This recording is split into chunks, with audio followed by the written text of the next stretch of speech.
Number 46, Graham Cunningham. And last but not least, All right, welcome everybody to beautiful Agnes Scott College here in Decatur, Georgia. We'll call it Atlanta for today as well. You're here with me, Miranda Roth-Knowles, and Sasha Vogel for the Atlanta Souls final home game of the season, welcoming the DC Shadow from Washington.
representing the city is pretty amazing, um, and welcoming a world-class team tonight in the DC Shadow.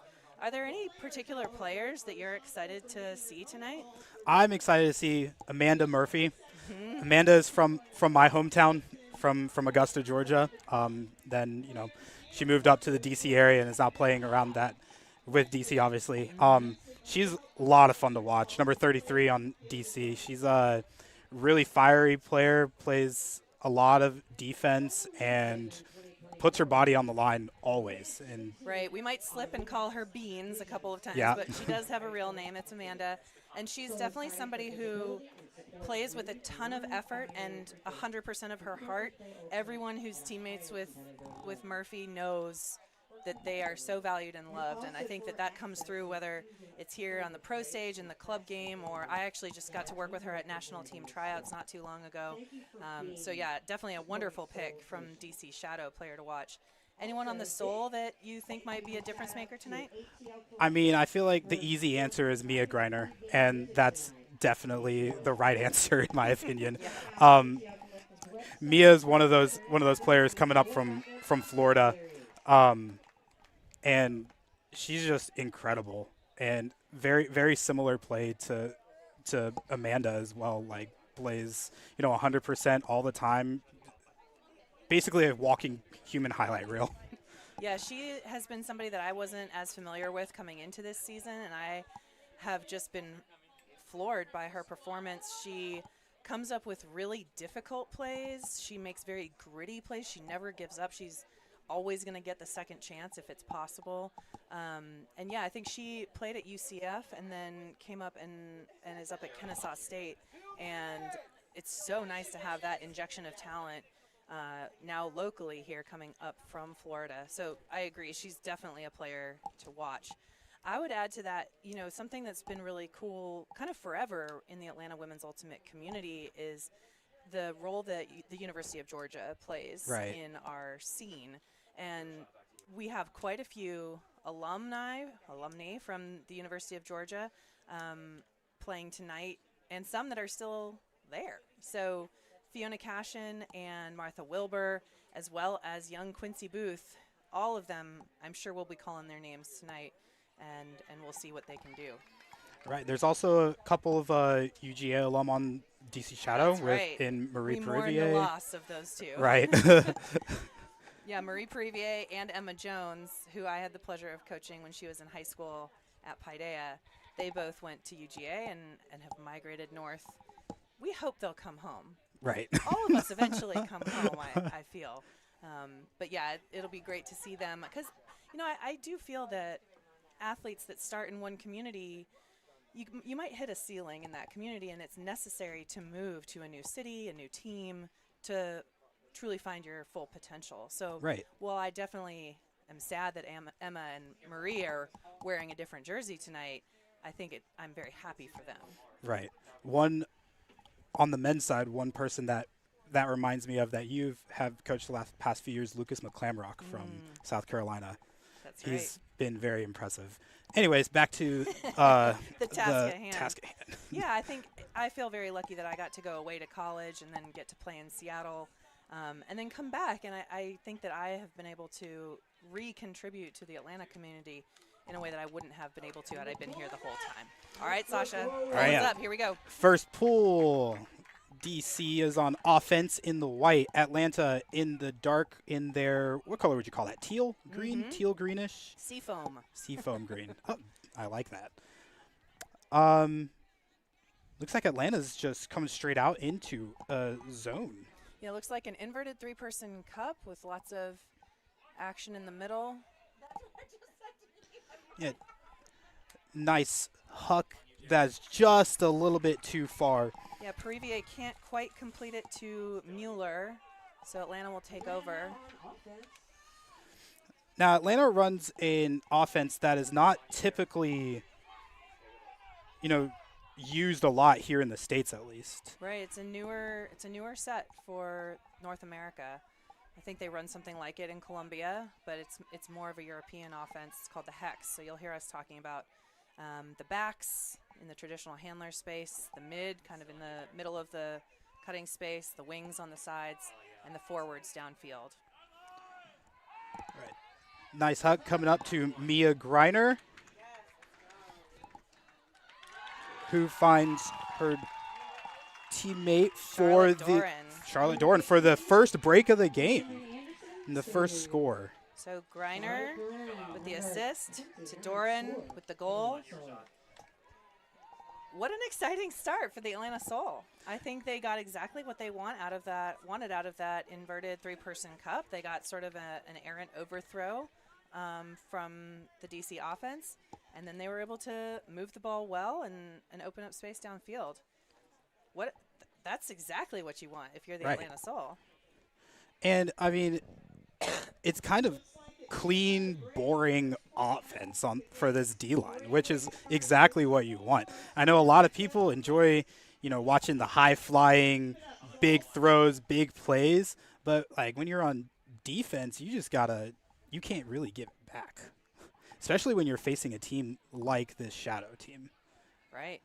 And I think, too, you know how much I love the zone. Oh, yeah. And the zones are something that you can often play to level a playing field.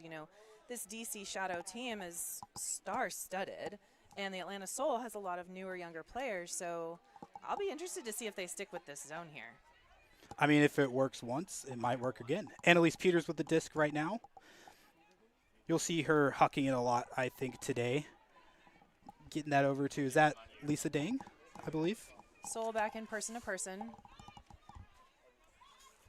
with a lot of the same personnel out there as the first point. Oh, a block with some contact, but no foul called by Amanda Murphy. Annalise Paul with a nice D there. DC trying to shoot it to the end zone with not quite enough zip and a little bit too much air under it, so Mia Greiner will take over. Marked by Erin McCann.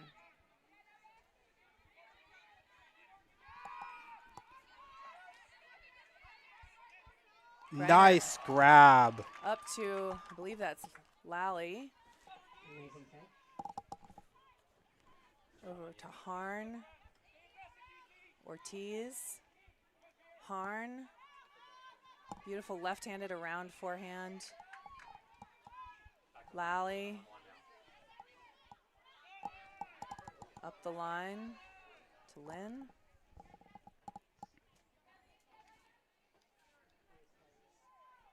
Center to Dobler.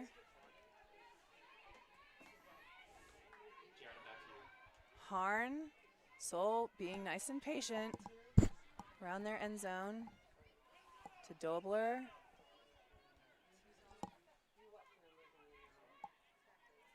Harn. DC unable to put much pressure on, but Soul turns it over a little bit behind the intended receiver. Shadow back going left to right on offense.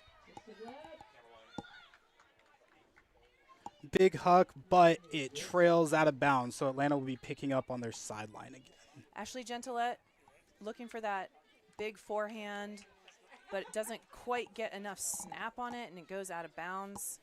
Observer Enzo Cianelli places the disc where Mia Greiner will take it back in.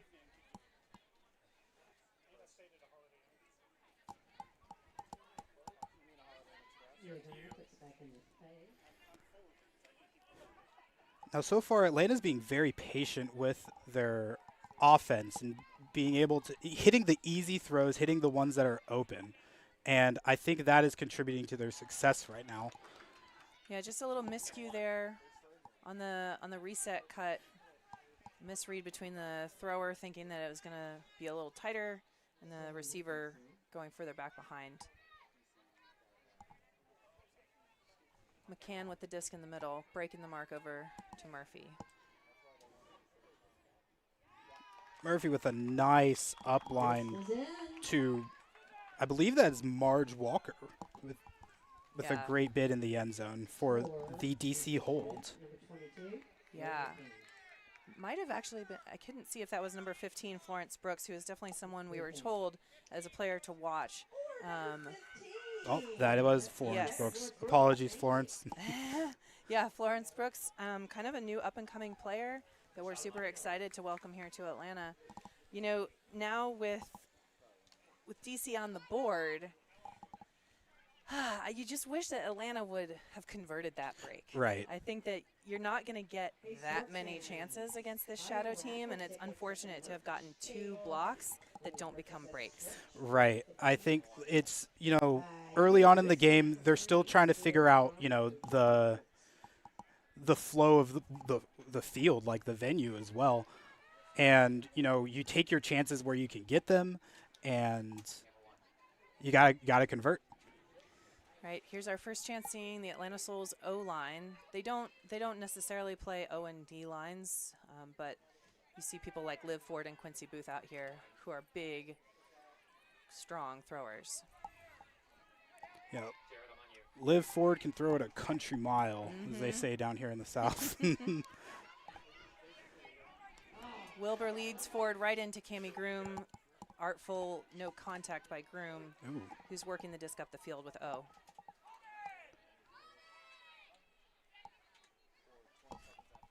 Sammy Smalling moves the disc laterally and finds Jackie Wong, who hits, I believe that's Allie Wallace, catching it in the end zone. Allie Wallace. We're working on these names. This is a new venue for all of us out here in the booth and on the commentation. It's a little further away. The field's a little further away than we're used to. And the players are getting used to grass. They're used to playing on the hot AstroTurf at Maynard Jackson High School. You have to believe this is a more relief. welcoming.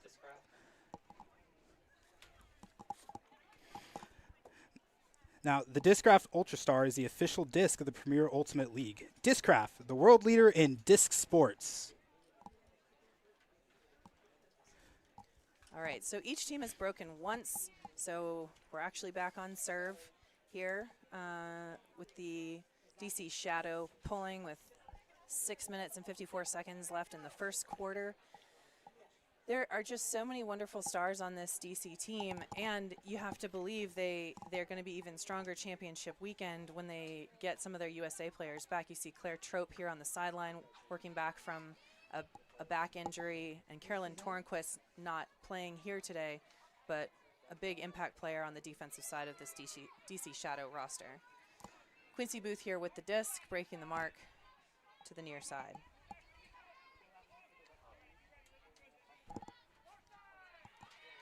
Lovely grab over there by Sam Lee.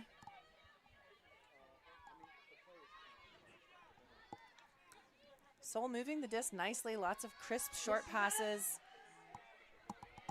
Quincy with a big throw, but that's D'd in the end zone by Marie Prouvier.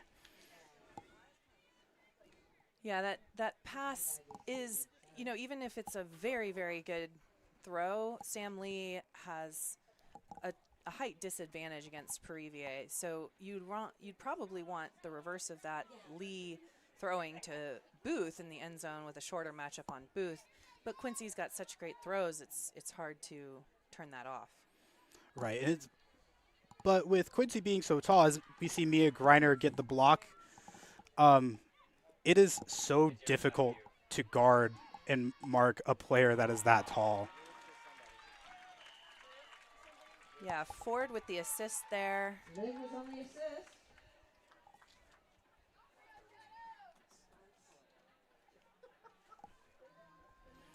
I believe that's Lily Popovich on the goal there.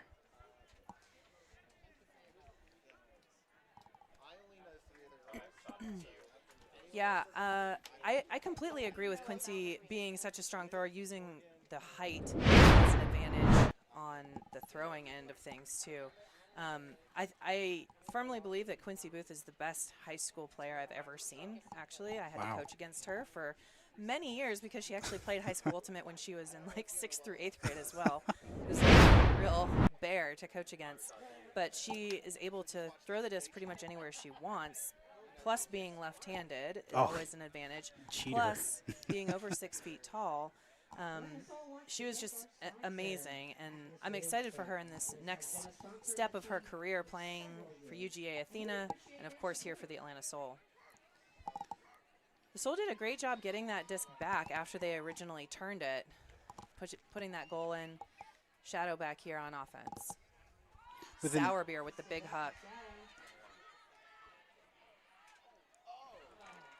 Wow, what a great second effort grab. Gentilette with an excellent second effort on the throw from Sour Beer. Gentilette earlier had that forehand throwaway. This time they're sending her deep. You know, that's such an effective strategy where a team will use a player in one way, and then you're like, oh, Gentilette is the thrower, and then you sprint down on her, and then she busts deep. Brutal. Absolutely brutal to defend. It's one of those where, I don't know. I feel like at the beginning of the game, if you don't know the team very well, you just got to play everybody the same. And throughout the game, they'll kind of show what they are going to do most of the time. But as an opposing coach, you could also use that to your advantage and, lure the opponent to sleep and then have someone bust deep that's normally a handler. Right. All right, I believe that's Jackie Wong with the pull. Here comes the Atlanta Soul offense. Let's see if they can get a clean hold here. Emma Jones sprinting down on pull coverage. Gets a little past her college teammate, Quincy Booth, who shoots it to Sarah Kingsley Hart, who can't quite reel it in under duress from Lauren Johnson. I think looks like there was a foul called, probably a little bit of contact with the hand, trying to catch the disc. So this is Kingsley Hart calling a foul. It looks like it's to be contested by Lauren Johnson. You see David Petmecki there as the observer, who will not enter the conversation unless asked. So you see him making the contest signal with his hands, two fists bumped together.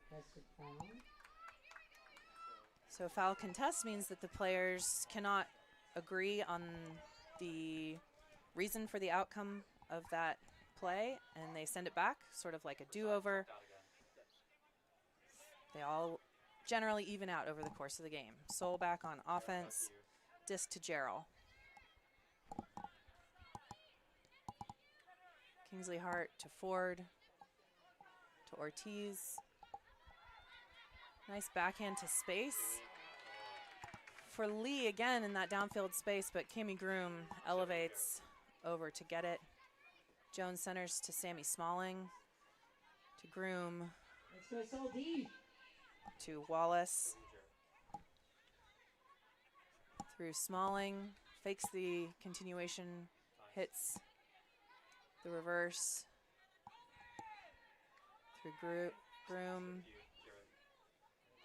Oh, and short range forehand, tough to handle here by Wong. I often encourage my players when throwing at that short a distance to always use a backhand, be it right or left-handed, because I think the forehand is just really difficult to get a lot of touch on. Yeah, forehand's a little zippier than the backhand, where you can put a lot more float, a lot more touch on it to be able for anybody to run onto. Right. Sam Lee unable to reel it in. So DC will take over again. Jones to pick up through Wong. This handling core, this D-line handling core of Wong, Jones, and Smalling is pretty dynamic. Smalling was also just at U.S. national team tryouts. You see her becoming a cutter while Groom has the disc. Groom across the field to Wallace, hitting Wong on the counter. Throw and go with Groom. Wallace. Groom. Wallace. To Smalling, small bobble, and then an eventual continuation to Johnson. So that's DC's first, I guess their second break of the game. But first break to go up. Yes, to go up. There we go. To make it not on serve. There we go. Right, yeah.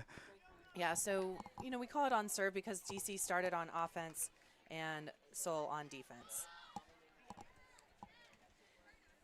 This live broadcast of the Premier Ultimate League is brought to you by Breakmark Ultimate Apparel. Go to breakmark.com to place your next custom team order or check out the PUL Athlete Collab shops. So yeah, I think this is a really important inflection point in the game.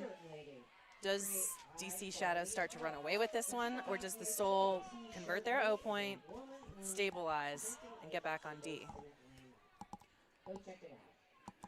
I think as a coach, I would talk to this O-line and be like, you know, we're getting the disc back. Like they've been able to get the disc back from this DC D line multiple times, and they just need to be able to string together their passes and get it into the end zone. Mm-hmm. Yeah, I think the Seoul have done very well playing, high percentage offense. When they start hucking, that is, increasing the chance of error. Oh, and they can't quite get it back to Griner. It's Lisa Dang over to Perivier.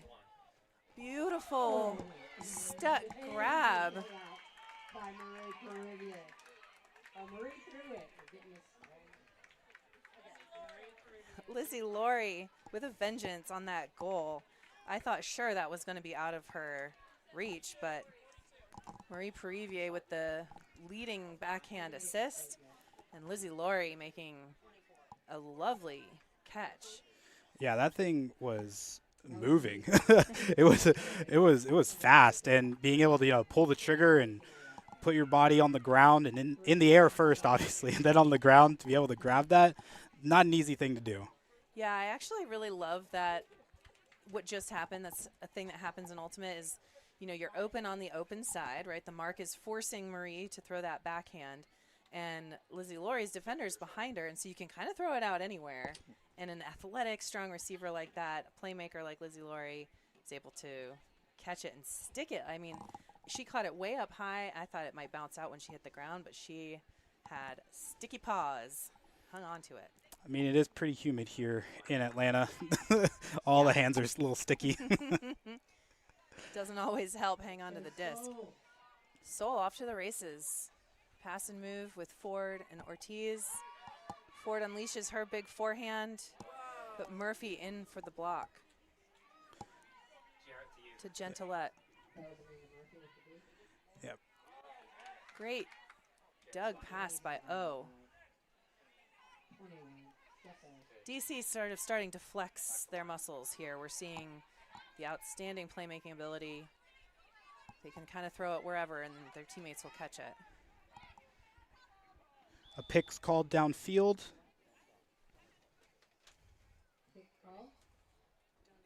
So a pick is where the defensive player can't follow the line of the offensive player without running into an obstacle, be that a teammate, another offensive player, an observer, whatever. And so you call a pick as long as you're within a reasonable distance, and the disc goes back to the thrower, which in this case is Florence Brooks. Enjoying the stream so far? Atlanta Soul's live streams are entirely self-produced. If you want to continue to see streams like this online for free, donate using the Venmo or PayPal that are on the screen.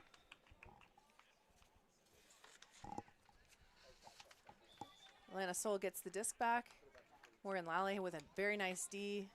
And I can't tell if the foul occurred or if the Soul coaches called a timeout from the sideline. But either way, the Soul, it's a good outcome for the Soul. Yeah, it looks like a timeout was called. We have 43 seconds left in this first quarter. And one of my favorite rule sets of the PUL is that when a quarter expires, that whoever has the disc still has the disc until there's a turnover or a score. Right. It's a bit reminiscent of soccer where the ref kind of waits for the play to be neutral. Right. It's not advantageous for either team, and then blows the whistle, especially with injury stoppage time. So I like that too.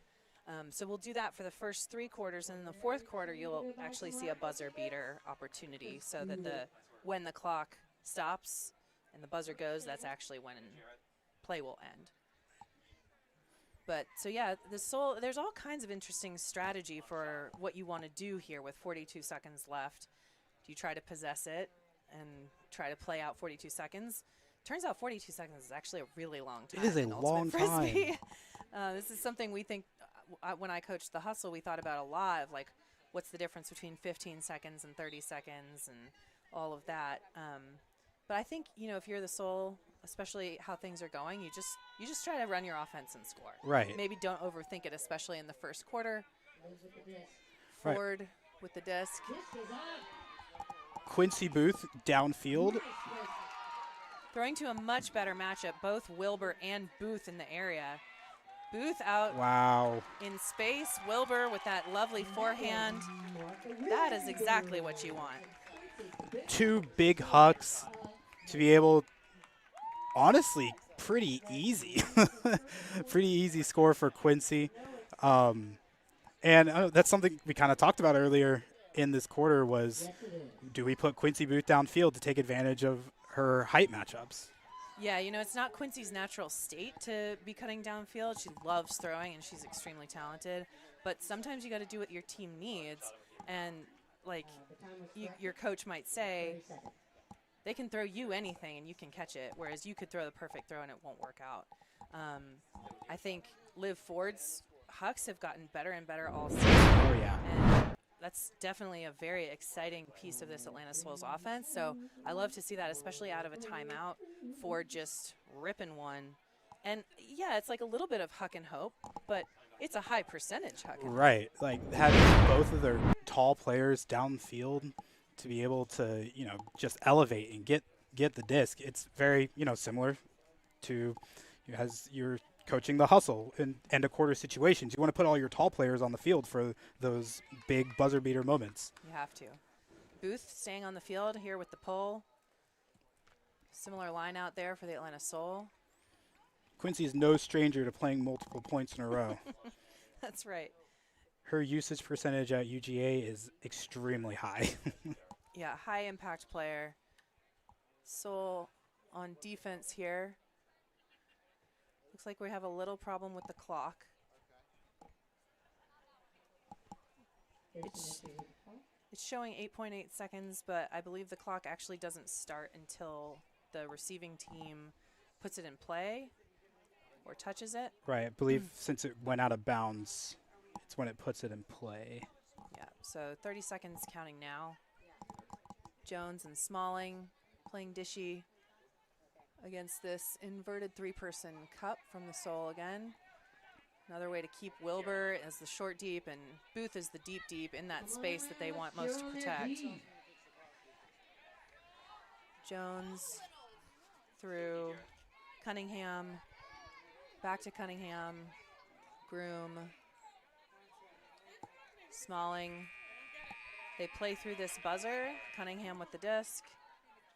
This will be the last possession, so it'll either end in a goal or a turnover. I believe that's Wong,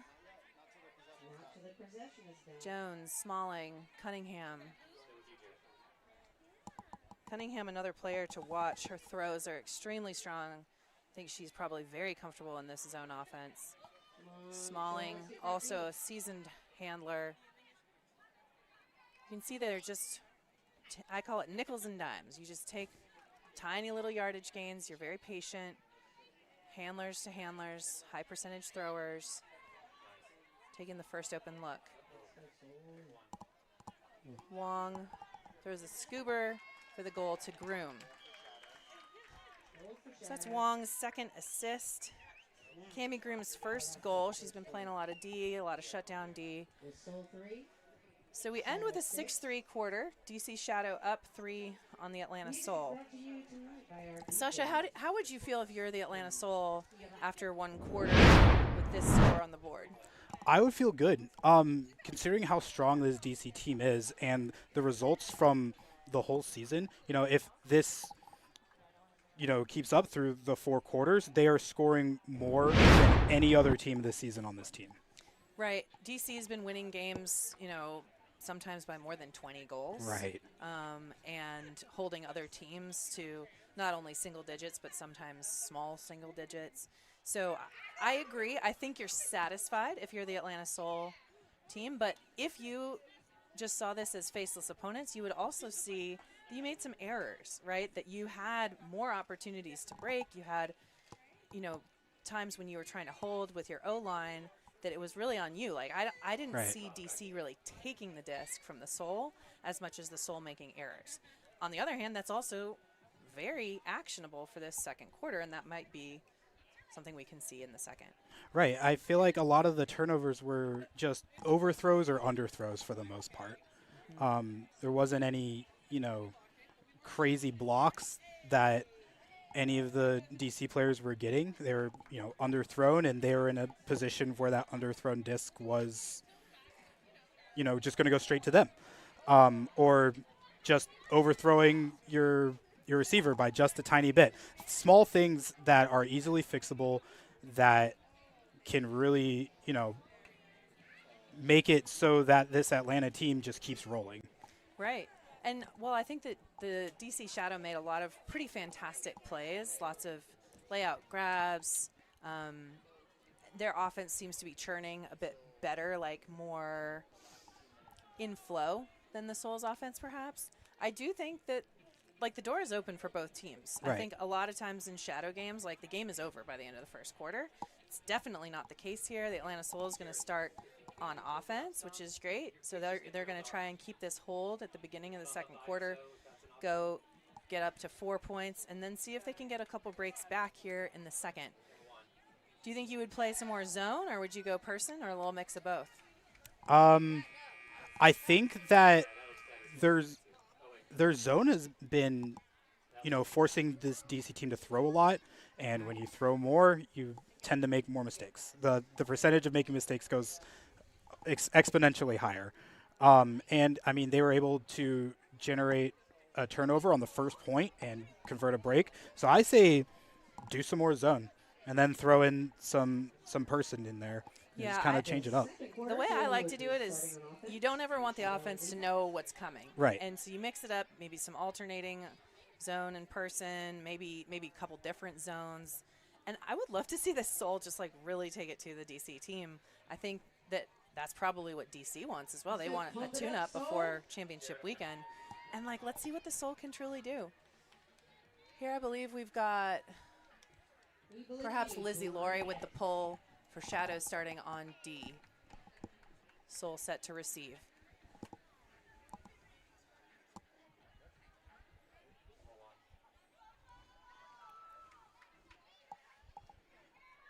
Ortiz out to Booth.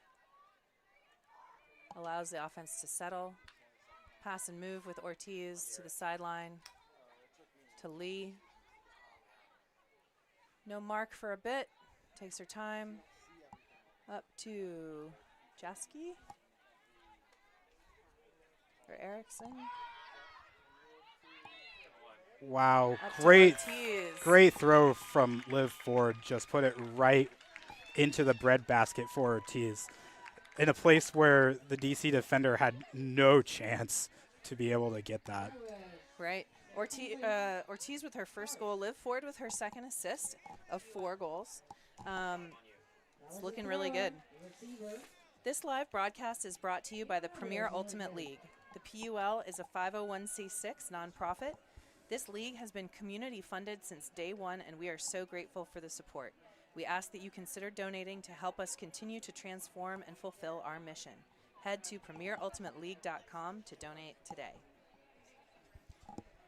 So there we are. The Soul takes 32 cool seconds to get to 4. Now DC is looking to punch right back, but are only up 2 here in the second.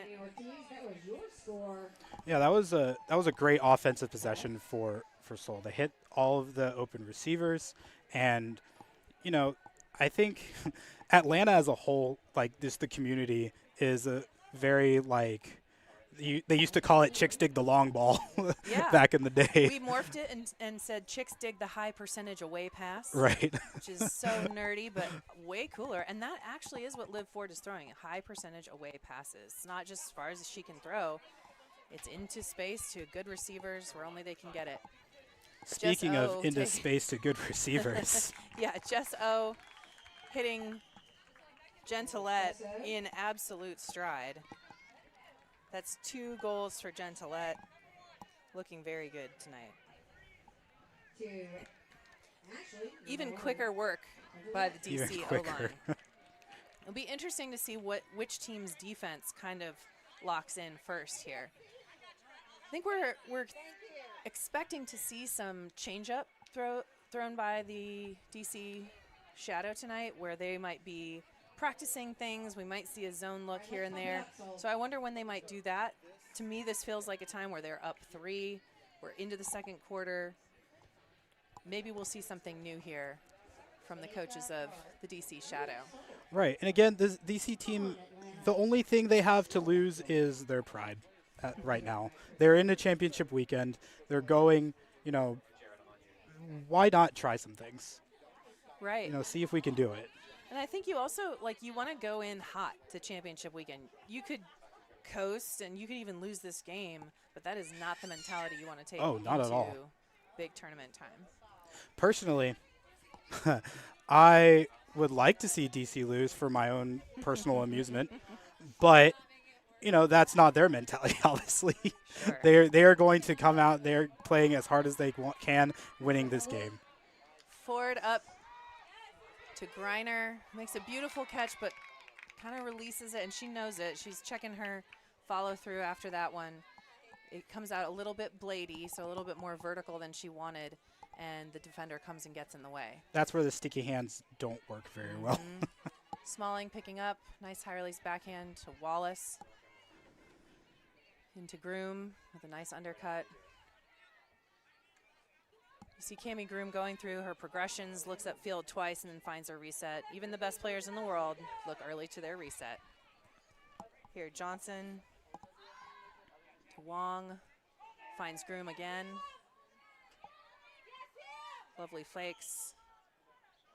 We call that look, reset. You got one look in the continuation space, one look in the counter space, and then back to the reset. And if you're as fast as Cami Groom, as soon as you release it, you bust deep, and the defender never finds you again. They don't call her Zoom Cami Groom for nothing. That's right. Wong to Groom. Pass and move with Sammy Smalling. Up to Johnson. Finds Groom yet again. That's 2 That was number 6. 2 goals for Cami Groom.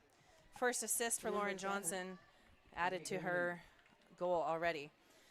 That brings the score up. Right. You have to feel a little bit nervous here. Up 4 goals for the Atlanta Soul, being behind on that. You do not want this to get worse. You got to punch in one of these 0 points, get yourselves back on D, and try something out. Right, and I think that, you know, putting on a line that is, I would say personally, like, you know, the most consistent line is what I would do at this point. Yelling Quincy's name to come down to play. Yeah, Quincy's played a lot of points already, but Martha Wilbur takes this one. We'll see how they play this. No Liv Ford on the field for the big huck this time. So maybe we'll be looking from Greiner downfield to one of their tall receivers. Might be seeing a lot of dink and dunk on this line. Right. It's pretty fun out here tonight. We do have a couple second-generation players. So Fiona Cashin, who's playing for the Atlanta Soul, and Marie Perivier, who plays for the DC Shadow. Their moms were actually teammates on Atlanta Ozone. Oh, wow. And now they're playing against each other.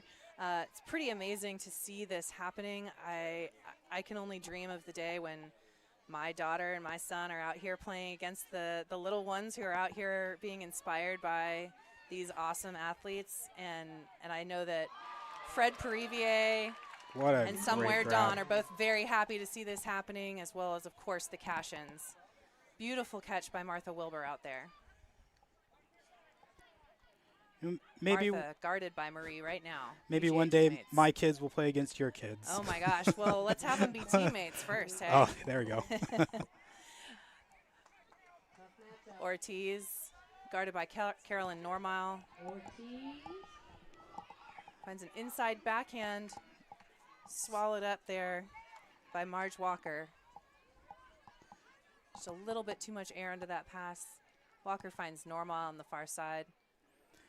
Yeah, Back to Walker. I think Ortiz's release was just a little too, I guess you say, like up when she released that. Yeah, I always say get low, throw up. And that doesn't mean throw up. It means like throw while aiming up, and you can follow through from low to high. Here it looks like we have a timeout. Timeout from Atlanta. Atlanta Soul. Yeah, I think it's quite hot out there. It was a very hot day today. I know you were inside at the aquarium with the kiddos, but it gets steamy in there too. And I think the players are getting a little fatigued and winded, so not a bad timeout call at all. 2 turns, settle down, maybe get some new folks out there, reel it in. This is another one of my favorite rule sets that I hope and pray that one day will transfer over to the college and club scene. Yeah, being able to call a timeout and doing as many subs as you want is so great, and it makes those timeouts seem more important than just taking a timeout to calm down and, you know, taking a breath. I know for me, I also coach in professional leagues. I love being able to call a timeout from the sideline as a coach. Right. Definitely, I mean, selfishly, it feels like you have much more impact on the game when you can do that. What I used to love to try to do was anticipate when my team was going to make a turnover and call the timeout right before that happens. And here, I think those are both 2 very wise timeout calls by the Atlanta staff. Here you see Quincy Booth out there with the disc. She's got no count. All is well. Booth to Ford. Back to Booth. Gerald. To Lee. Trapped on the sideline by Previer. Big mark. Lee finds Ford in the middle of the field. Sends a backhand hook.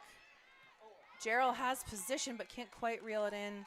Well defended by Claire France. Yeah, I don't mind that look. Yeah, exactly. I was about to say I like the decision. I like everything about it. Just couldn't come up with it. Right. Walker to Dang. Lisa Dang has some of the nicest, crispest throws in the game. I love watching her play. She's such an aware handler. Here, France to Previer. Very nice cutting downfield. But Previer opts for the reset to Walker. Sorry, to Walker. Almost gets blocked. Lori's swing to this side to Previer cutting under, not quite low enough for Marie to reel in. So Atlanta will take over yet again. They've gotten all their timeouts called already, so they got to grit through this one. Ford on the sideline to Booth. To Harn. Into the middle to Kruger, who's hotly contested by Dang. No call. Dang picks up. Over to Walker. To Dang. In the middle to Walker. DC inching towards the end zone. Booth puts a ton of pressure on that inside look to Normile, and now is at least getting great field position, if nothing else. Huck and play D. Yeah, you know, there's something to that on this long point. It's fine to make DC go, 50, even 40 yards instead of 20. You know, if your team is getting frustrated and your offense isn't quite churning correctly, get rid of it. Dang guarded by Kruger. Beautiful inside shot to Previer. Up to France, who finds the hard-cutting Ellen Mueller, who's been working very, very well all point downfield and gets rewarded for her work. So that's Mueller's first goal and France's first assist as well. And that is now DC 9, Atlanta 4. And again, Atlanta's, they're not making terrible looks. It's just a little bit of miscommunication or just a good play by DC, or they're not making bad decisions overall. I agree, and every time we talk to the Atlanta Soul coaches or their players this year, they always talk about the 2-year plan. And I think that when you see, small communication or execution errors, that's in that, right? Like, Right. you know that the first year that many of these players ever play together, there are going to be those kinds of errors. And as long as you're doing the right things, as long as you're buying into the offense and exploring new looks, as long as on defense you're learning how to communicate with each other and move together on the field, it's okay. It's all part of the plan. And it might mean you lose to the DC Shadow. Right. It's just at a different point in their trajectory. Griner playing catch with Ortiz.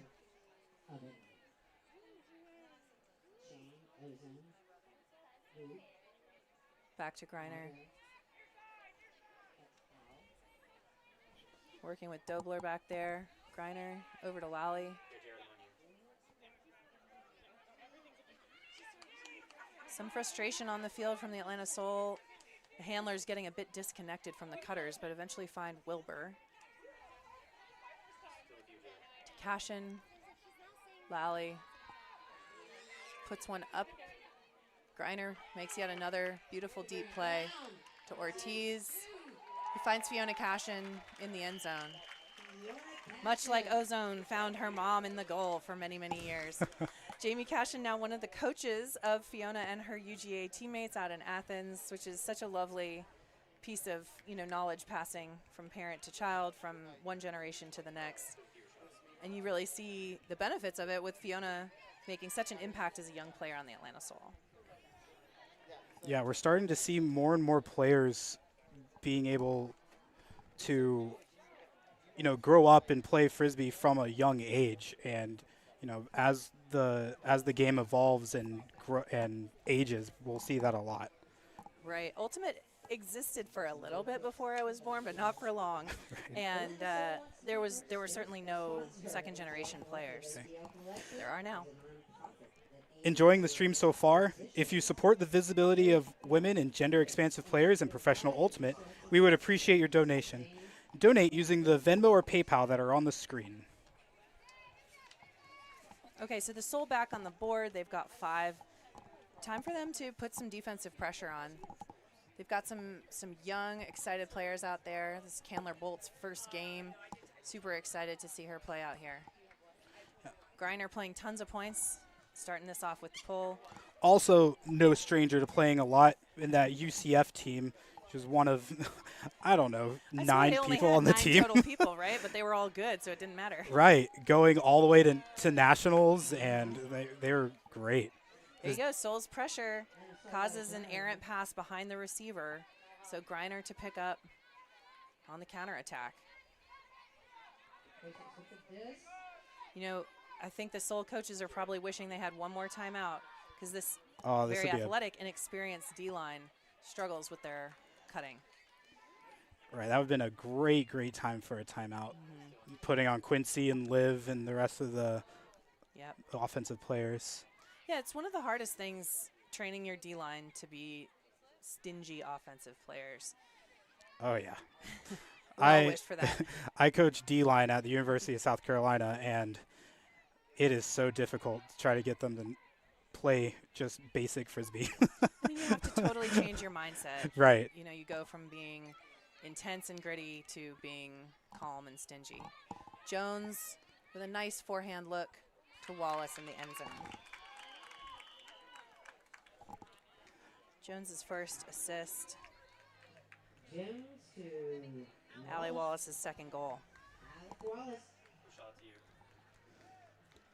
All right, so DC Shadow has doubled the Atlanta Soul's score, but I think still if you're the Atlanta Soul, you're pleased with the 5 goals. You'd like a couple more this half. Just try and get into double digits in the second half, right? Like, that's certainly a micro goal for the Soul. I mean, the trajectory is there. Mm-hmm. Yeah, and I do think, we talked to Coach Kath Ratcliffe, somebody that I competed against a ton when we were in college and in club playing, and Kath now a wonderful coach in the DC area. and Kath was saying that, this is the time where they're going to choose things that definitely work and see if they can maybe run a zone or two and see what they're going to take to championship weekend. So I wonder, Kath is out there maybe calling something defensively that is non-traditional. Right. But also at the same time, you don't want to show your full hand. Like, you got to keep some things in your back pocket. I'm reminded of UNC when they're going on their big run. Their coach would, they would have, some zones that they would run during the regular season, and then, they're getting filmed, and so people are watching all these zones. And then come nationals, they brought out 2 or 3 that they've never shown anybody, and they were able to, go and win a title through that. Yeah, Fury famous for, changing the defense at halftime of the finals. Right. All right, so Ortiz with the disc. DC definitely in something not person to person. Now maybe they're picked up. It does look a little junky. So no mark. I think maybe either they've crumbled now. It's a little hard to see from our vantage point. Far side to Ortiz. In the middle to Ford. Continuing to Wilbur. You love how Liv Ford really makes good, quick decisions. She's either going to continue that pass or huck it quickly. That one maybe a little bit too rushed. Gerald unable to collect it. Nice mark by Ortiz, challenging these swings. Booth reeling in the mark on Dang. Beautiful, beautiful handler roll by the Atlanta Soul that forces a turnover between 2 very seasoned handlers. Quincy's also a terrifying mark. Yeah. Gerald puts in a ton of effort, but not able to get there. This Atlanta Soul, they are doing such a great job in the handler defensive space, and it's just execution errors in the offensive set. Previer, pass and move with Dang. Well communicated, using their fakes. Normal. Lovely cut by Previer. Not quite in the end zone, but she hits it to Normal. So Previer to Normal for the goal. Previer to number 36, That point, it kind of looked like Atlanta was just kind of being caught in the backfield a little bit. They weren't really connecting with their downfield cutters, which I think was, an issue at the beginning of the season. They've, come to be a lot better about it throughout the season as well. But, sometimes those things happen. Points happen like that. Right. When I was watching, the Atlanta Soul played a game at College Nationals a couple weekends ago against the Milwaukee Monarchs, which was really fun, sort of cross-divisional matchup. And you could tell when the Soul gets in a rut, it's because their handlers are moving the disc at a different pace than their cutters are cutting. And so the disc is moving really quickly, handler, handler, handler, handler, and the cutter's cuts just haven't quite developed yet. And so, again, I think that's a timing thing. You have to, as a cutter, be able to see into the future and know when is this space going to be open, how can I get there for the correct thrower. And it does get frustrating to the handlers. You hear people kind of yelling at each other, like they take a throw that doesn't connect. But again, to your plan. Here again, pass goes behind the intended receiver. And Sourbeer to marshal the offense on the turn. Back to O.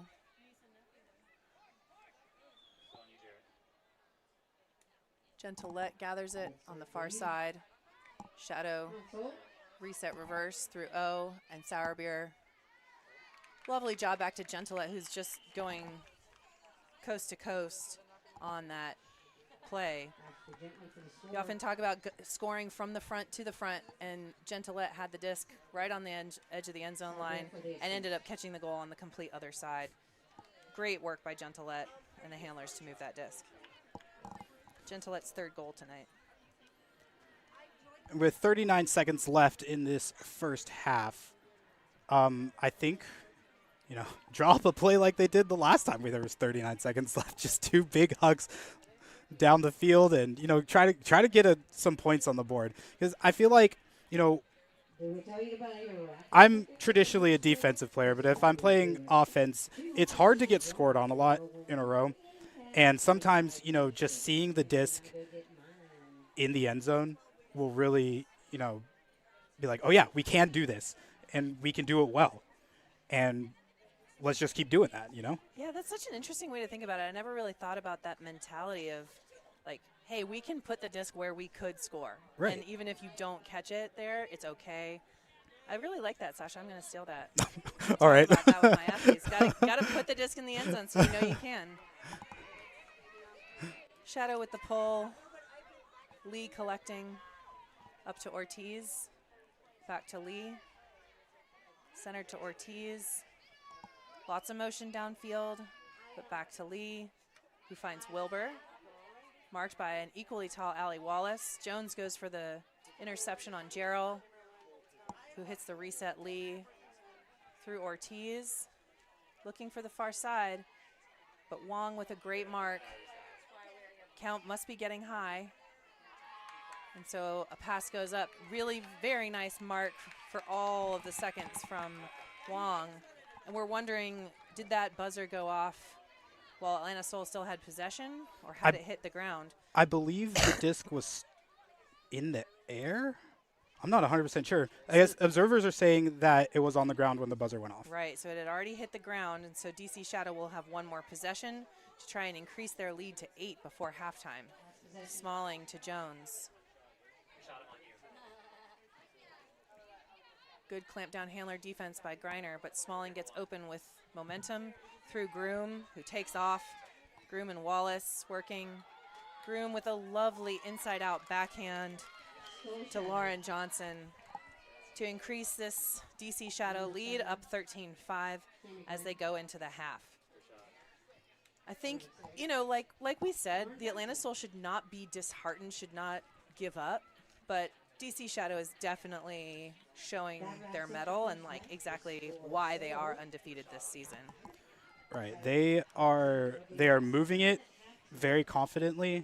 They're, hitting their receivers very confidently, have all very confident throws, great defense. They've got it all. That's why they're undefeated. That's right. And you've got, arguably the best speed receiver in the game in Cammie Groom, able to also make amazing throws. I'm not sure exactly what you do to combat that. Hopefully the Atlanta Soul coaches do. They'll go into halftime to discuss this, and we'll take a little break. We'll see you in a few.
welcome back to this wonderful game here in Atlanta, Georgia. Atlanta Soul versus DC Shadow. We're about to kick off the second half with DC up 13-5. All right, Miranda, what does Atlanta need to do to bring this back? Yeah, I think they have to increase the defensive pressure, and that can definitely be via zone or person-to-person D. But they're starting on D, and you would like for them to be on D for a couple of points in a row here before they have to put their O-line back out. I think then they just really have to clean things up on offense. I don't think that the DC defensive pressure has rattled them per se, so they just need to play their own game and focus on themselves.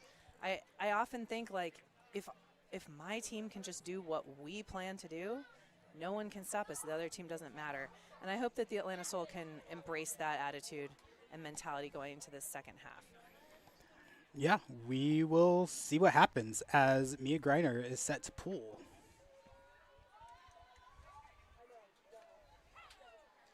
Lisa Dang fielding out to Marge Walker, back to Dang, to Walker, Dang. Lots of pass and move. There's some sagging in the lanes from the Soul. Might even be a little bit of a non-person-to-person look. Normile gathers it on the near sideline. Normile, an excellent player. I had the joy of getting to coach a little bit with the Team USA World Games team 2 summers ago. Out here with the Shadow commuting from Pittsburgh with her teammates from that area. Dang through Normile, far side to Lori. Back to Walker. Soul definitely making the Shadow take tons of passes. They just got to increase the intensity, the difficulty of each of these passes at some point.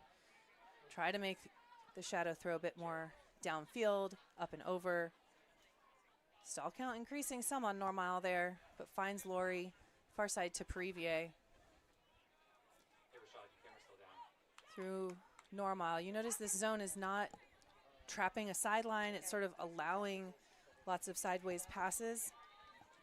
But here, that sideways pass is just a little too slow getting to Walker, and Harn comes in and mixes it up.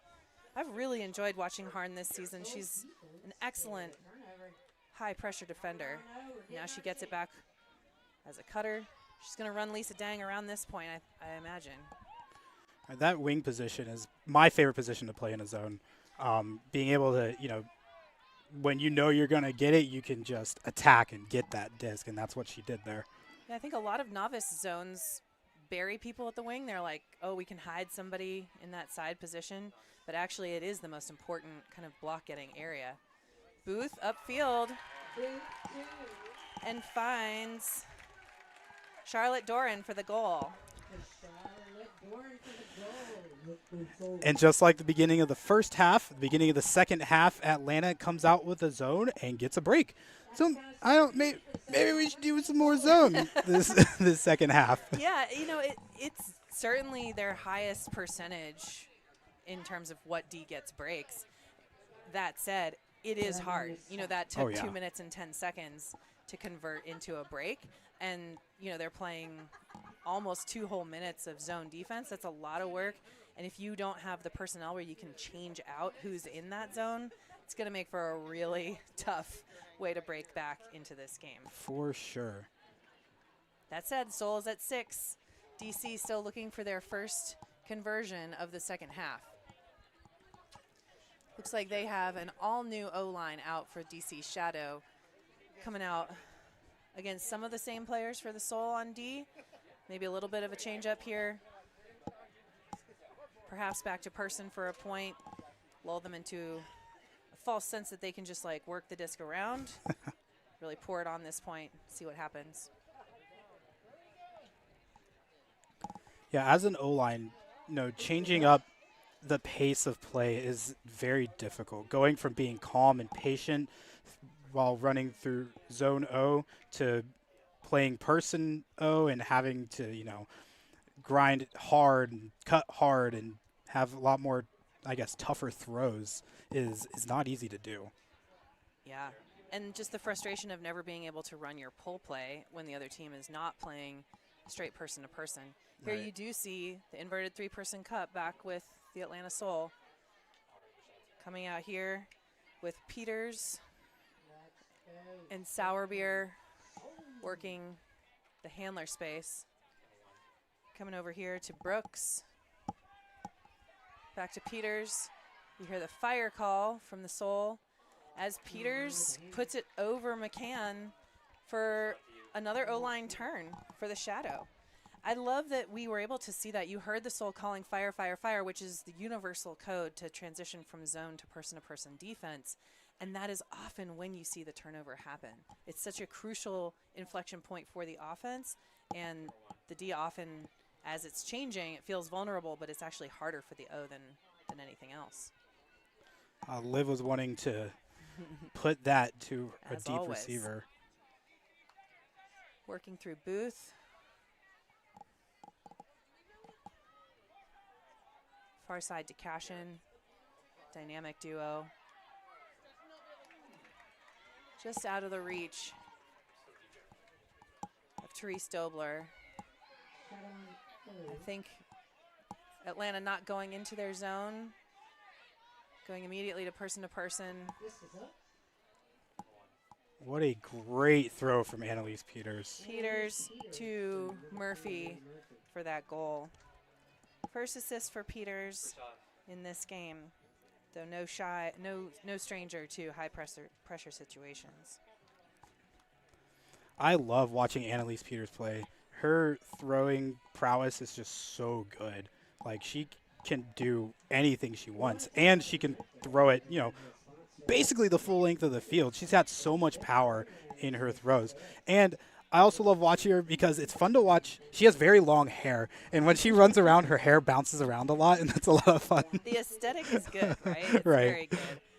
Peters, another one with McCann and Normile traveling to play in D.C. from Pittsburgh, which is such a cool thing about the PUL, where you get to play in different communities or in different divisions than you play during the fall club season. Super fun to be able to see, Sammy Smalling, who typically plays mixed, or the Pittsburgh folks or the Grit players who don't play on Scandal, play all together on this DC Shadow team. Right. It's really a joy. Wong with a nice pull. Greiner collects. Working with Dobler. Greiner puts it up. Wow. And Cammie Groom can't quite get there. That's Charlotte Doran for another goal. That's Charlotte Doran's third goal tonight, and when your team's only scoring 7, that's pretty impactful. Props to Mia Greiner also. That's her third assist of the night. So that's definitely a connection that is working out well for the Atlanta Soul. Right. Charlotte Doran is one of the brand new players to this Atlanta Soul team. Yeah, she played at Vanderbilt for college and played up in Boston with Wildcard and Siege, both really excellent teams before coming down here to Atlanta playing on Ozone and Soul. She's making a really big impact here in the community, and it's just so fun to see players from different cities, different divisions come down here, and just as much as Atlanta influences everything, it's great to be able to have some influence from the Northeast every once in a while too. Enjoying the stream so far? Atlanta Soul is a majority women-owned and majority people of color-owned small business, and they produce these streams entirely in-house. Donate to support their work using the Venmo or PayPal that are on the screen. All right, Atlanta Soul seemingly back into their inverted three-person cup. I mean, it's working. They've gotten multiple turnovers this half already. That's right. From running this zone. So, like, if it ain't broke. Don't fix it. That's right. Walker and Normile working at this time. Very interesting. Oh, great pressure wow. by Candy Bolt. That throw right there, you saw that the reset defender came late onto that reset. Wow. And that forced that crossfield pass. You see Bolt really working hard in that reading position. Bolt coming from other sports to Ultimate very recently, starting on the practice playing squad this year. Love to see the athleticism and making that defensive impact. That's a block that they're going to get next year. Man, yeah. That, and again, that's favorite position to play. The wing coming in really hard. And I mean, she wanted that block. Like, she was so close in that first one, got up and sprinted over to the end zone, even when she was behind the disc completely, and almost got the block a second time. Like, It's pretty great exciting. stuff. Very exciting. In her first game. Yeah. You love to see this. This is also something that these professional teams have. We always have seen the pro teams here in Atlanta as an outreach opportunity, as a way to connect with the community. And Bolt is a player who came in to Ultimate through the Atlanta Soul. So super exciting to have her out here in her first game of Ultimate, basically. Gentilette on the pull for DC. Booth and Griner to handle in the backs position here. Over to Lee.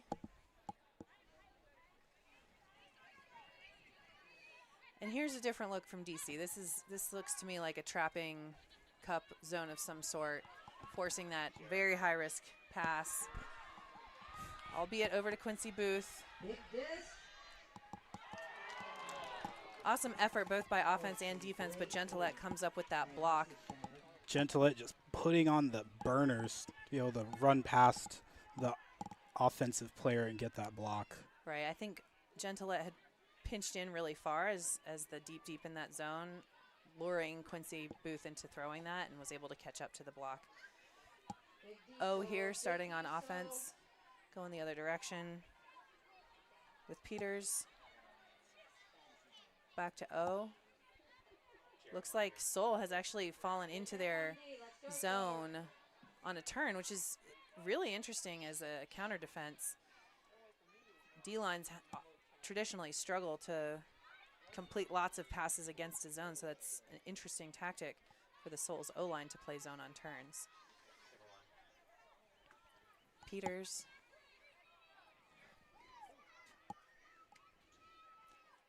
Murphy and O working it. Peters. Sourbeer. Now all these players on Shadow also play O points, so it's not like they are afraid of this, but they are certainly having to throw a lot of passes. D-line O, again, traditionally wanting to huck it immediately. Gentilette up to McCann. Getting it off the sideline to Murphy, and Peters delivering a nice inside pass to McCann. Ooh. Booth can't quite catch up to it. Yeah, I thought that was going to be a little bit too floaty there, and I thought Quincy was going to be able to get that block. Yeah. So I like the effort. I like the strategy from the Soul, but Shadow really flexing their offensive muscles here, working the disc all the way up the field against the zone. And again, I did not hate that look that Quincy took into the end zone. Like, how I don't think she knew. I don't think she knew how fast Gentilette was, to be completely honest. Yeah, I've been quite impressed with Gentilette tonight. And you know, so many of these DC Shadow players are known. You know, there are national team players out here, and past and present. But I'm also super impressed with players like Gentilette and Brooks and Johnson, who are really rising to this challenge. It's exciting to see what happens when a team gets good in a city, and then it just sort of like snowballs around them, and they really bring up the level of all players. Right. Wilbur centering. Back to Wilbur. Inside to Kingsley Hart, to Lally. Wilbur. Far side to Kruger. DC transitioning from zone to person. You hear their fire call as well. Soul content to pass it around. Lally. Wilbur can't quite connect with Bolt. Just a little miscue.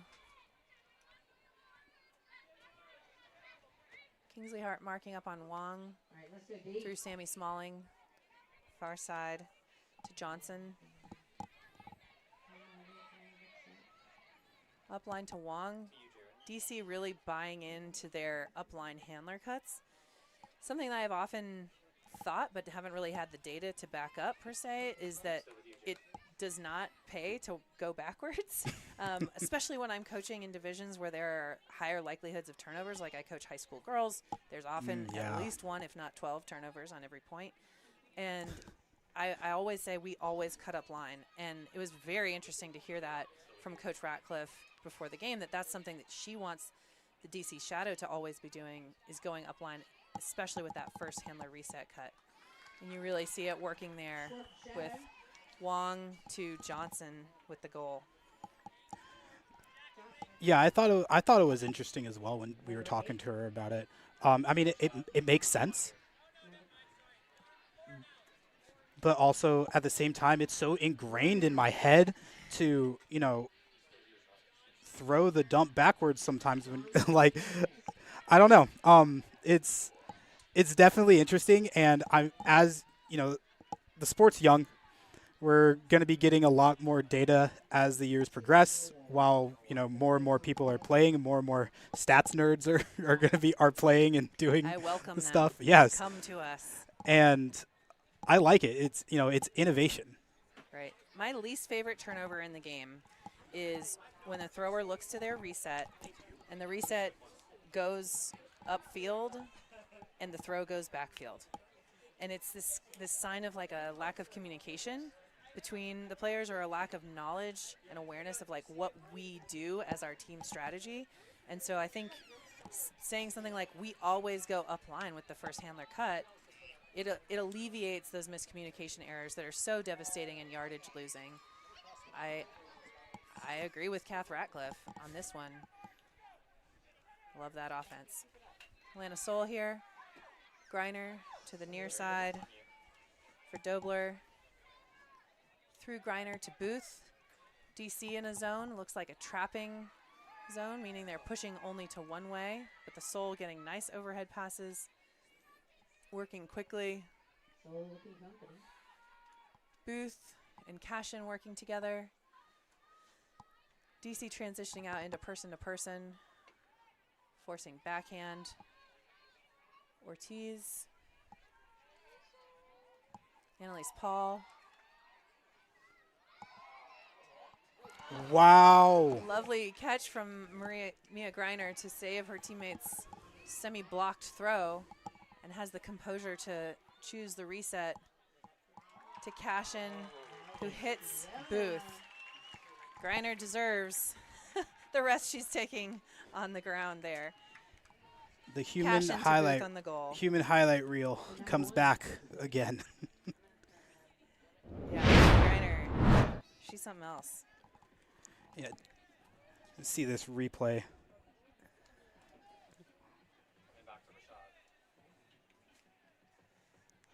Nice little head spike from Quincy.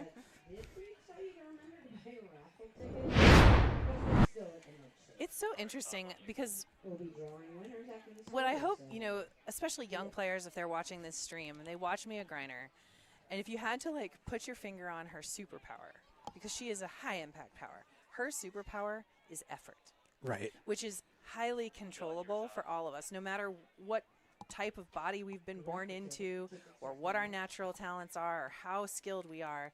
We can all control our effort, and you can make those amazing plays like that just because you want to. And whether you're motivated by like not wanting to lose, or by wanting to be the best, or by love of your teammates, you can have that kind of impact. Super impressive to see that from Mia Greiner. Let's go Soul. I feel like it also hypes up your teammates some when they're seeing like you go all out 100% every single time you're there. For sure. Huge rip from Annalise Peters to Gentilette. She is so fast. Fourth goal for Gentilette on the night. Second assist for Annalise Peters. As impressive as that last goal for the Soul was, you come out and throw 2 passes, Right. hit it for the Shadow. That's that is how it ought to look. And for a championship level team, I think that's exactly what you want. Right. And honestly, any other, I feel like any other player on this field would probably have had to try to lay out for that. But Gentilette being so fast, like just showcasing her speed right there, that she just clap catch it. Yeah. You know, it's interesting. Just reading Gentilette's background, it says she's played Masters, which I am shocked to know that she's old enough to play in the Masters division outside of Pro. That means she's over 30. We won't reveal her actual age, but I'm so impressed. I mean, being that fast and being Masters eligible don't often go hand in hand. No, I mean, I'm 31, and I don't know if I can move that fast. I don't think you can, Sasha. Oh, okay, Miranda. Okay. We can have a foot race Okay. between you and Ashley Gentilette. I'm down. I'll do my it. money's on Gentilette. Mine too, but Griner to center the disc for the Atlanta Soul. Here again, you see the shadow showing some sort of non-person defense. To me, it looks like a trapping 3-person cup. It's a little hard to see from up here in the booth. Soul electing to attack it with pace, passing and moving through the handlers. And you see the players changing levels, so you've got pretty much every player having been in the handler space so far. Kruger finding Griner.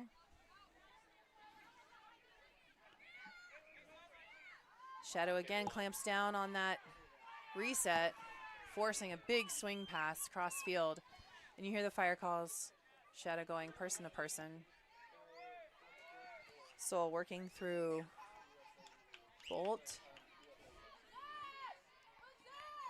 Mia just could not come up with that one. It goes just a little bit past her. You know, she can't do absolutely everything. That was Peters to probably Murphy. the smoothest forehand I've ever seen in my life. That was beautiful. Pretty nice. So I think if you're DC, you're pleased with the productivity of this zone here in the third quarter. That's something that you probably put in your pocket and take with you to championship weekend. It's what's gotten them up here by 11 goals in the third quarter, 19-8, with 27 plus seconds left. Again, let's see what the Shadow elect to run on this final, perhaps final point of the third quarter. Maybe stay in their zone, try and take it to time limit and force a turn. We'll see. You would also like to have something in your bag where you force a quick turn, or it's going to make something happen very quickly, so that if you do come into a situation where, you know, you're down 1 with only a few seconds left in the fourth quarter, you have something to try. What would you think that would be? Would be like a roll out of bounds, trap on the sideline sort of situation? For sure. I think you roll it out of bounds and you have somebody on the mark and you bring a ton of defenders up to the live side and into the handler space and force them to take a high risk over the top pass. Here, Jones on the mark in this trapping zone. Soul working it across. Ortiz. It's good to see Ortiz back on the field. At halftime, she was sitting in front of us on the trainer bench, and then, you know, at the beginning of this quarter as well was there. So good to see her back. For sure. The deep look doesn't quite connect for the Soul as the buzzer goes off. And I believe that means that that's the end of the third quarter, because the horn went off while the disc is in the air. That means possession was still with the Atlanta Soul, and then things ended. So we've got a little break before the fourth quarter for these teams to regroup, reset their intentions and goals, and see what they can do into the fourth quarter.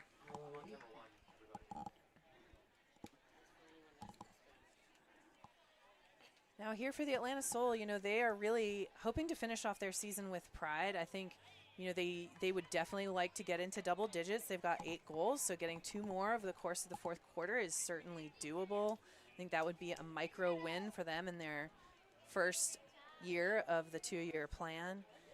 I think they would also love to get another break. They were able to break at the beginning of the first and third quarters, and they would certainly hope to be able to, work on their downfield Ds. Something that Coach Jenny Gold told us before the game is that they've been doing a great job working together as handler defenders up near the disc. We call it the handler roll when there's like a throw and go attempt in the handler space. We try oftentimes to switch so that you kind of work smarter, not harder.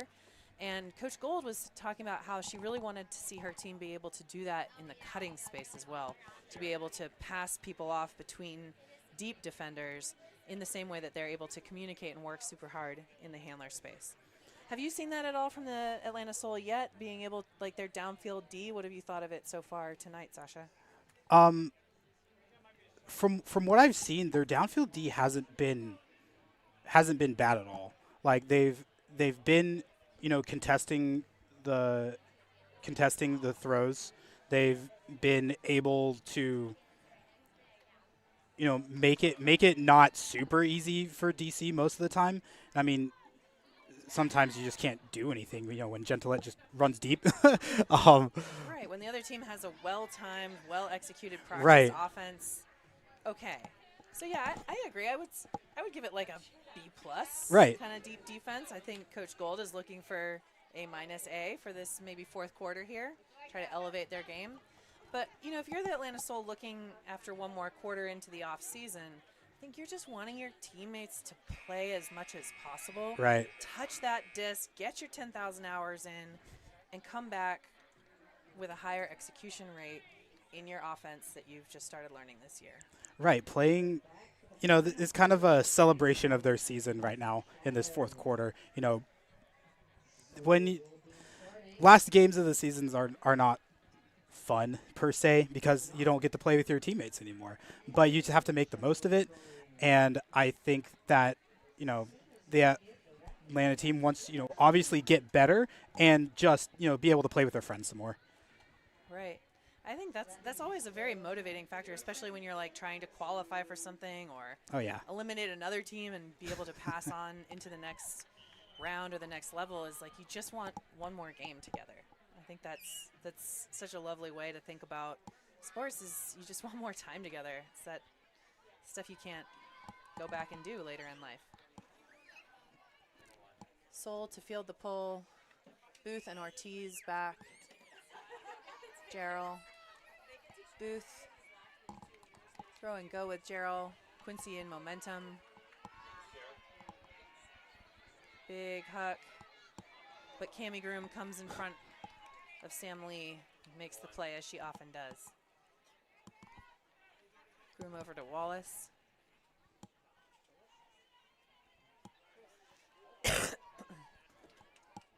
Finds Jones. Wong to Groom.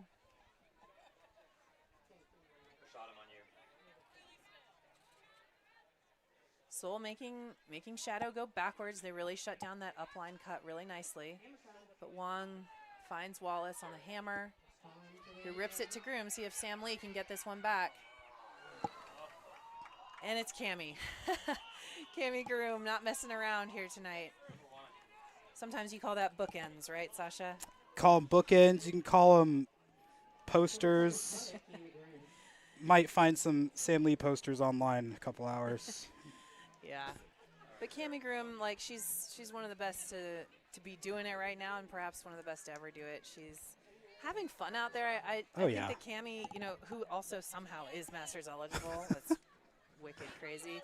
Cammie, it seems like she's having more fun than she's ever had playing with this DC crew. She's kind of been a journeywoman. She's played on a lot of different teams around the East Coast. But you just see the joy on her face. And I had the opportunity to go coach her U.S. women's national team down in Colombia at Torneo Eterno Primavera a few weeks ago. And her joy is infectious. Like, she plays with such intensity and such excellence, but she still manages to have such a wonderful time. She brings out the best in her teammates and her coaches. So I really appreciate Cammie.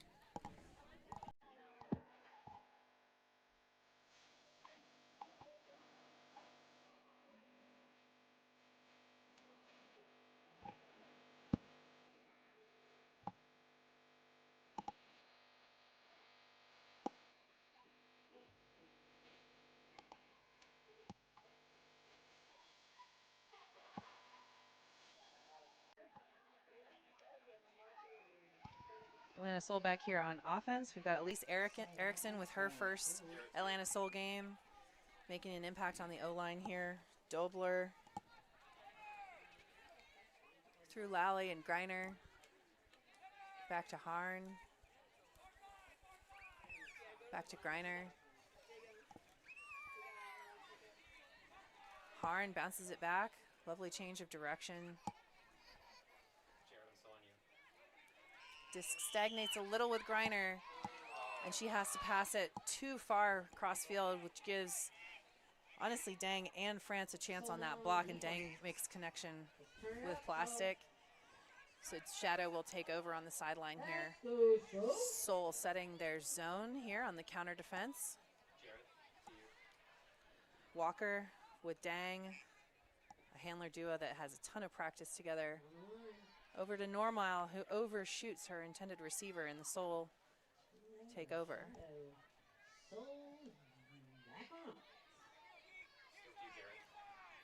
I would love to see Soul try to generate some deep looks. They've had a couple of deep cuts that were developing and were open, but just weren't able to get that throw off. Yeah, you know, I feel like I haven't seen Liv Ford make as much of an impact in this second half. Like, she's she is Huck first point guard. Right. And she's not out there right now. I haven't seen her impact as much on offense in the third and fourth quarters as we saw her have in the first and second. Dobler here.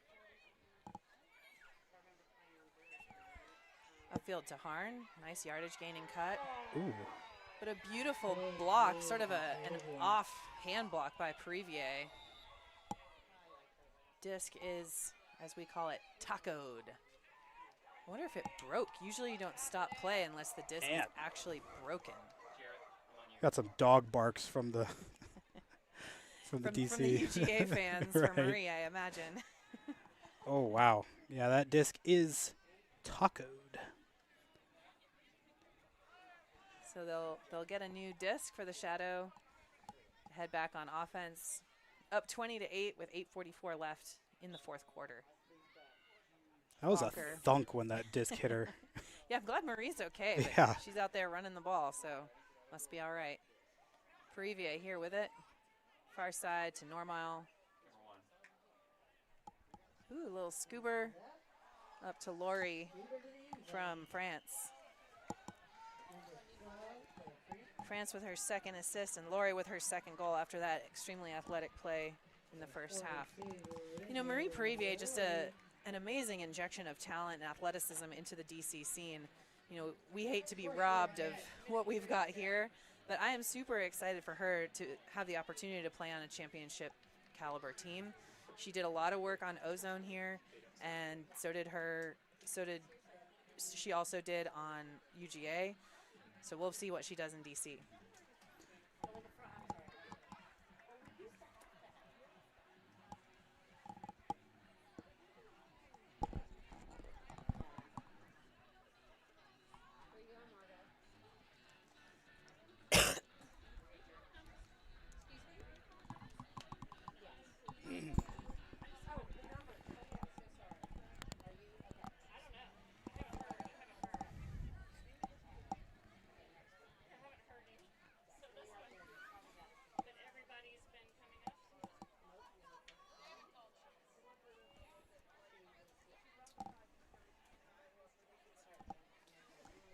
We'll get the video back up and running, but the Atlanta Soul is here on offense.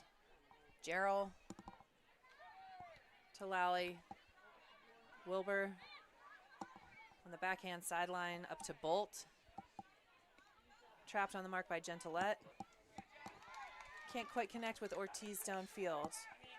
Shadow takes over. Sourbeer off the line to O. To Murphy for yardage. Gentilette.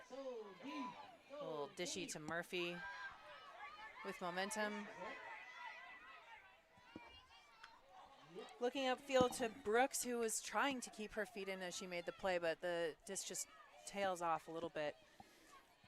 Getting that backhand, you have to really lean over and get the inside-out edge if you want to throw it with that momentum instead of the forehand, and it just Instead, outside in, tails out of bounds. Or kind of throw it to the other corner of the end zone to be Sure. able to, put it in the middle of the end zone as Right. well. Lally, Ford. She prefers her forehand, so fakes the backhand. Great matchup. Bolt with the much shorter Murphy on. But Bolt, a new player, just got to get rid of that disc as she does. Oh, and Ortiz just overshoots Ford with a Blady forehand. Bit too much. I like that decision by Liv to make that deep throw with the height mismatch there. For sure, you have to be able to see so much. You have to be able to know exactly who's guarding whom, where all the players on the field are.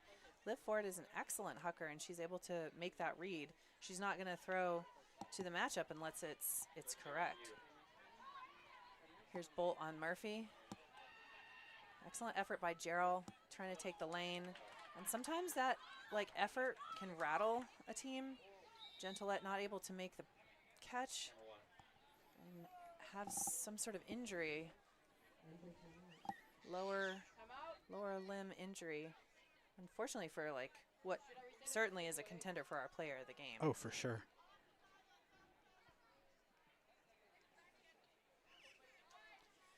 So we'll hope Gentilette heals up and it's just, like a dead leg or small sprain. Wonderful timeout call from the Atlanta Soul sideline. That's that play There I'm you go, talking about. Coach. You save your team. Sometimes if you know your team well enough, you can sense the turnover coming. yeah. It's like you can smell it. Get out your tickets. And Coach Clark, I think, called that timeout. Saved his team. Going to get his O-line out there, see what they can do. 365. So yeah, Sasha, who else is in consideration for player of the game tonight, do you think? 365. Do we have a winner? I mean, it's tough to say. There's DC with so many points. There's just so many players that have done a lot of different things. And but Gentilette definitely is, the top of my list right now. Yeah, I mean, I've sort of kept ad hoc assist and goal stats, some turns. And like you said, there's been 21 goals for the Shadow, so that's a lot. But to me, it looks like Gentilette has the most impact tonight. Right. The Discraft Ultrastar is the official disc of the Premier Ultimate League. Discraft, the world leader in disc sports. Discraft, my favorite disc. Also, one of my favorite brands to play disc golf with. So great. They make great discs. Quincy Booth certainly has a future as a disc golfer. Oh, yeah. She's done or bored with Ultimate. Throwing that one nice and far, but not quite far enough for Wilbur to get steps past O. Sour beer. Nice inside lefty backhand into that space. Through O, over to Peters, McCann, Jones. Murphy makes a beautiful cut. Jones puts it out for her. That is elite cutting by Amanda Murphy. And Emma Jones, I'm so proud to see her complete that pass. Emma was a player who came over from basketball primarily, but many other sports in high school. I got to coach her at the Paideia School, and we recruited her along with many others from the Paideia basketball team, including myself. And she was an awesome high school player, but her strength was in defense and deep reception. And to see her playing as a handler on such a high quality team, it's pretty amazing for me. And for her, she's just come so far, put in so much work, led her UGA team with Marie through the pandemic. It's been an awesome journey for Emma Jones, and it's great to have her back home tonight playing on this DC team. Right. I love watching players go from, not having, the best disc skills, but just being athletic to being, a primary handler. And one player in particular that comes to mind for me is, and you coach her for the Worlds team, is Kendra Miller. Is coming from track, didn't know how to throw very well coming in, but now she's, a Worlds player. Yeah, she's been phenomenal, like someone I've just enjoyed getting to know so much. She's an awesome coach, contributes to the BYU women's team, and travels to play for Molly Brown, and definitely deserves that spot on the national team. Definitely check them out when they start playing tournament in Australia this summer, later on in the summer. Smalling getting the run through D after lots of pressure rushes the Atlanta Soul offense. Jones throwing and going to the forehand side, which is very challenging, through Wallace. Back to Jones. Wallace.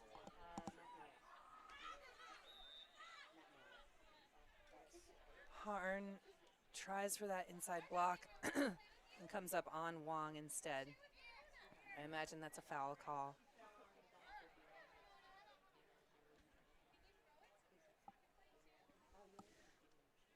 So again, there could be an injury here, so Wong could take a sub, and she will do that. She's a little upset.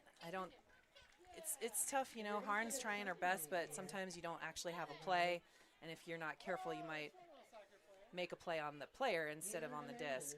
And I think that's the frustration from Wong there. Right. It is really tough as a defender making those, you know, split-second decisions to pull the trigger, to lay out, or to pull up. And, you know, we're human. We make mistakes. Of course, yeah, no shade on Harn. I think it's just like Right. you have to have extreme body awareness and Right.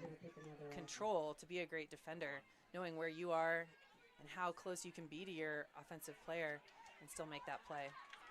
Harn puts a great mark on. They've got that awesome switching and the handler space going on for the Soul. So Ortiz will pick up after the errant throw.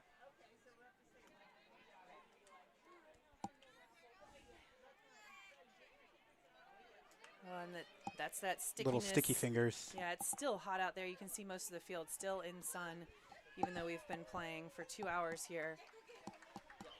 Ortiz just couldn't quite get that release off, stuck on her finger. So Sourbeer catches the 23rd goal for the DC Shadow. Now we're back in that situation again where, you know, Atlanta hasn't scored in a while.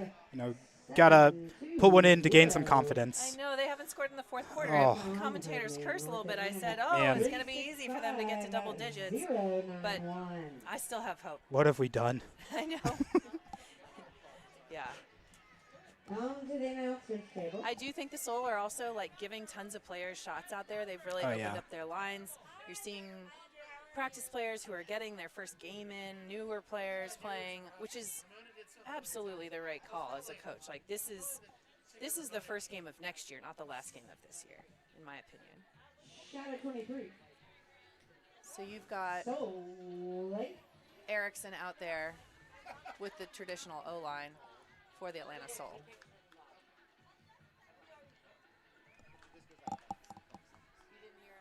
You also wonder if at this point DC Shadow might sit some of their players to save them. You know, championship weekend is in 2 weeks. That's a lot of rest time, but you certainly don't want to risk an injury to one of your top players before that. Championship weekend happening in Philadelphia this year. It's going to be super exciting. That's a new PUL city, so I can't wait for that. It's going to be exciting. That crowd is going to be wild. Yeah. The Philadelphians do not mess around with their sports teams. Yeah. Booth up to Erickson. Just a little bit too quick to cash in, can't collect it. Walker takes over through Dang. Back to Walker. France.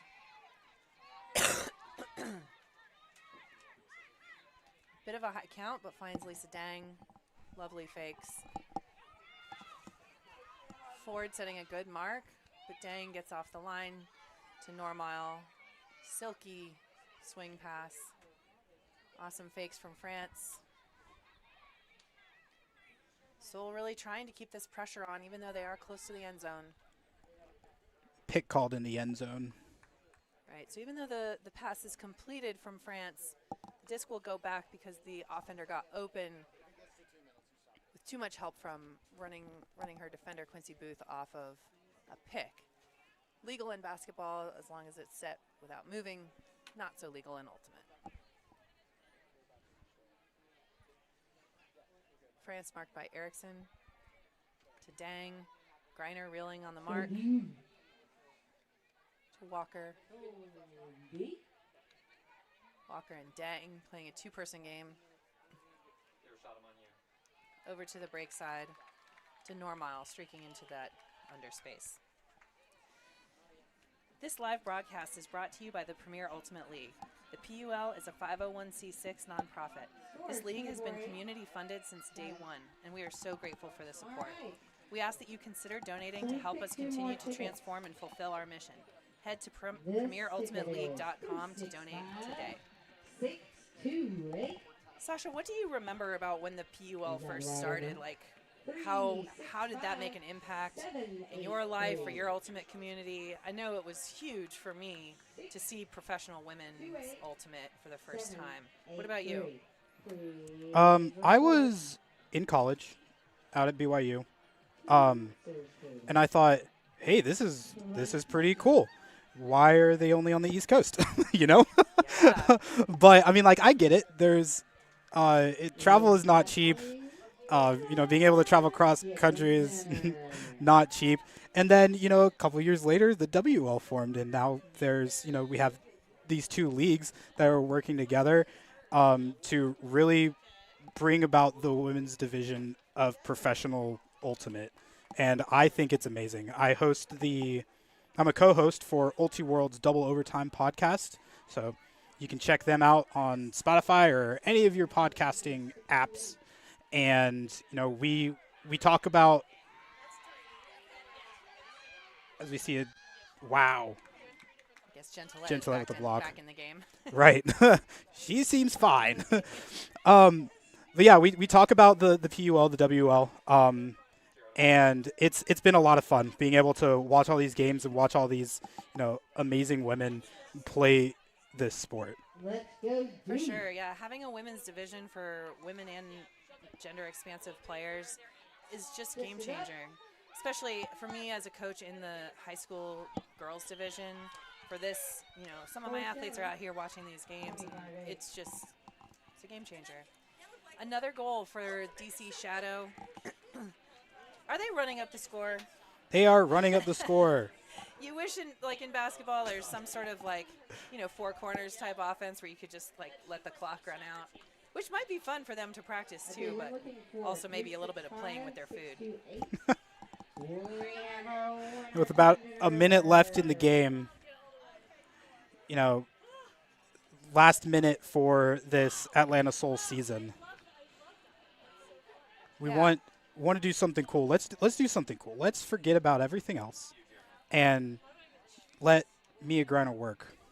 Yeah, right. I mean, that is the thing. You see, dominator-style offenses. I mean, you could put maybe Greiner, Harn, and Ortiz out there. Greiner, Harn, and Ford, and let them cook, get everybody else downfield. Now, of course, if DC comes with their zone, then that kind of jumbles that up. But I think that's one of the hardest things to game plan against as a defensive coach is what to do when the other team plays a dominator with three dominant handlers. It's horrible. You feel foolish too. It's hard and embarrassing.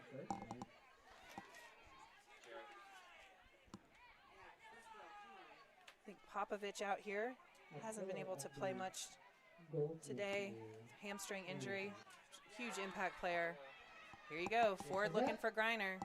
There you go. Commentator's blessing. Wonderful kick spike, too. Something else I wish existed when I was playing. Man, we weren't allowed to spike it, but it is so powerful. It is a lot of fun. I know a lot of people have different opinions, but I think it's fun. Yeah, I've been actually coaching my youth team to spike these days because I find it very empowering. Who doesn't want to be like Mia Greiner? Who doesn't think she's a boss lady, right? Let's have more young people looking up to that and having that power taking up that space. I love it. First goal for the Atlanta Soul in this fourth quarter. They can do it. They can get double digits. I know. I think still, you know, I'm not sure what the Vegas line would have been on this game, but I actually think Seoul is covering the spread right now. Right. The only team that has put double digits up on this DC team is Portland, and that was 10. It was a wet game too. And it was a wet game. Like you're gonna great equalizer of weather. So yeah, I mean, let's see what Seoul can do. This maybe last D line for them. See if they can break to, you know, win something, to beat their own goals. Griner staying in. Gotta love that. Big pull. Shadow to go to work against it. At 35 seconds left on the clock. Perivier. Normal. To Walker. Making that upline cut. Upfield to France. Through Walker to Dang. There will be a buzzer beater at the end here. Both teams have timeouts left if they've wanted to use one. Normal. One more throw. DC can hold it. Normal. Not quite into the end zone. Buzzer beater. Laurie to Walker. Yet again running up the score on the Atlanta Soul, but great awareness by Laurie to put the disc in the end zone as time expired. A really wonderful, well-played game, I would say, especially by the DC Shadow, though Atlanta Soul has so much to be proud of. Remember back in the first quarter when they broke to start the game and were right there with them for the first quarter. I'm proud to be an Atlantan tonight and have this be my home team. I'm also proud to be an Ultimate fan and be ready for the DC Shadow to go to championship weekend. If you enjoyed the stream, remember to donate to support Atlanta Soul's work using the Venmo or PayPal that are on the screen. Well, I have thoroughly enjoyed commentating on the Atlanta Soul's stream this year. We are all so excited to be part of this. It gives me a little bit of a flutter in my heart to have this exist and to be a part of it. I would have loved to play in it. Someday I'll coach in it, but man, commentating sure is fun. I get to see the best players over here on the East Coast 3 times a year, talk about them and show love to them. I am just thrilled to be a part of it.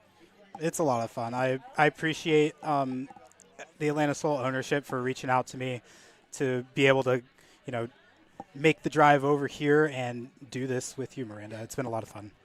We so appreciate the effort that folks like you, Sasha, make to come all the way here, and the fans that were out in force tonight here at Agnes Scott College, and just the Atlanta community who supports this awesome endeavor in women's division sports. For Sasha Vogel, I'm Miranda Roth-Knowles, and we are signing off here tonight from the Atlanta Soul 2024 season. We will see you in 2025.